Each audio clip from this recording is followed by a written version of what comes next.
Dapat alam mo ang mali at tama. Guys, tama ba na ibahagi mo din ang salita ng dakilang Panginoon Hesukristo? Kung tama ay like at ishare mo. Mga awit kapitulo 121 bersikulo 1 hanggang 8.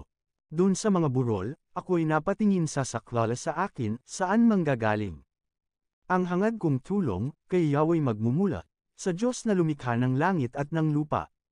Di niya ako hahayaang mabuwal, siya'y di matutulog, ako'y babantayan.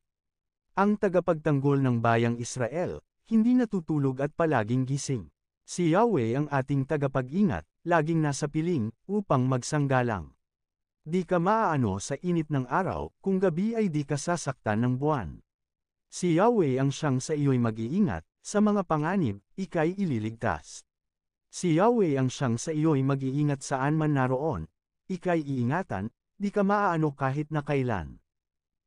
Guys, kung nagustuhan po ang videos na to, bisitahin ninyo ang Telso Llorente channel ko. Pa-like share naman guys. Follow natin at subscribe. And papindot na din ang bell. Maraming salamat po.